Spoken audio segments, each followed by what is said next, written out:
Ito ang GMA Regional TV News.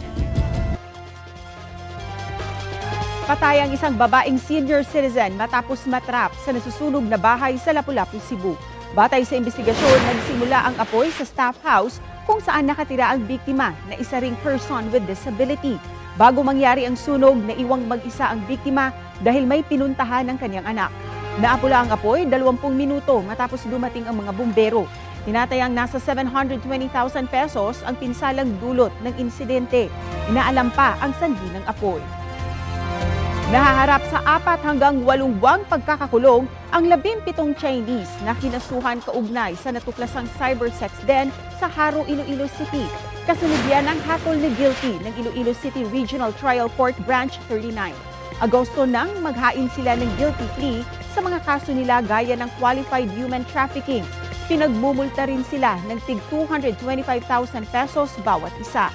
Kapag nabayaran na ang multa at natapos ang sentensya, ay saka pa lamang sila ito-turn over sa Bureau of Immigration.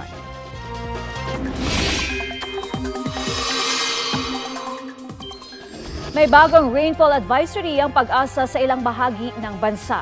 Apektado ang ilang panig ng Palawan, Iloilo, Guimaras, Negros Occidental, Aklan at Antique.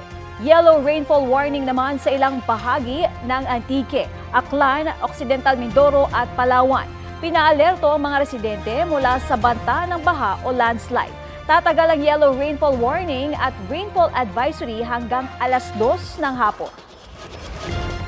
Nagsampa na ng qualified human trafficking case ang Department of Justice laban kay dismissed Mayor Alice Go.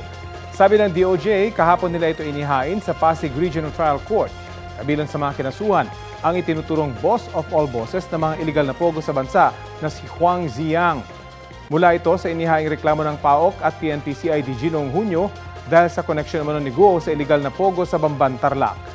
Sinusubukan pa namin kunan ng pahayag ang panig ni Guo pero wala pa silang tugon. Mga mare, malapit nang mapanood ang bagong youth-oriented show ng GMA, ang Maka.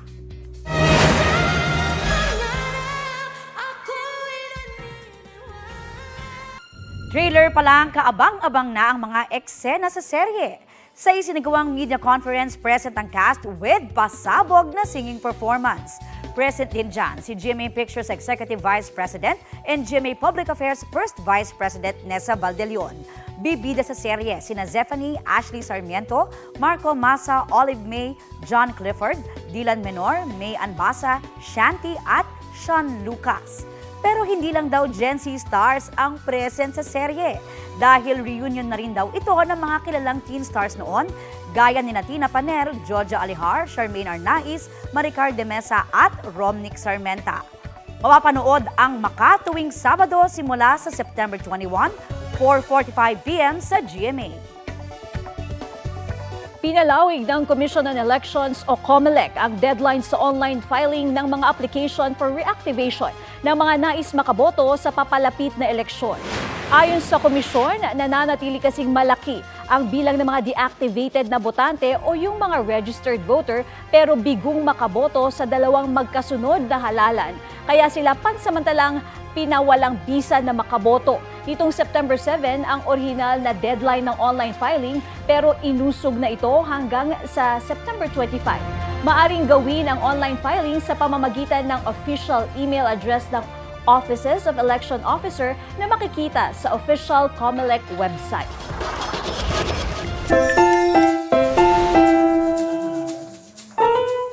From Bangalore, India ang nasa spotlight natin for today. 10-month-old Shih Tzu na may nakakatuwang eksena habang naghihintay sa pintuan. Heto ang sample ng kanyang pag-take off. Excitement is in the air para sa asong si Checo. Kaya ang kanyang buntot, sawa sa pag-ikot. Bubuelo ng kaunti hanggang maabot ang helicopter mode. Reaction daw niya yan tuwing nakaka-banger sa kanyang favorite humans. Successful naman ang landing ng video sa social media. Almost 2 million na ang views. Trending! Ang cute. Cute naman. Ang cute, no? Nakaka-excite talaga yung uuwi ka tapos may nakaabang na fur baby. Ganyan din ba yung mga fur babies mo? Malamang, ano? Oo. Ano yung characteristics Talagang- nila? Oo, hindi mapipigilan talaga yung pagwawag ng tail. Ibig sabihin, very, very excited na raw sila at dumating ka na. At syempre, human din eh. Excited din na makita yung kanyang alaga for sure. Totoo. Kasi nga, tawag nga nila ngayon, di ba, fur baby. Kasi parang, para sa iba, hindi na lang pet yan. Parang babies na rin nila. As a fur mom. Yes. Alam na alam niya yan. Sana i-video mo rin yung mga fur babies mo. Baka mag-trending din. ka. Baka mag-5 million pa yan. Views, di ba? Pwede. Oo. Why not?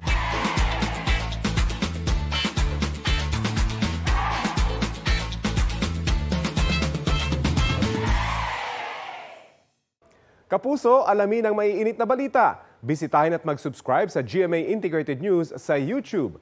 Sa mga kapuso abroad, samahan nyo kami sa GMA Pinoy TV at sa www.gmanews.tv.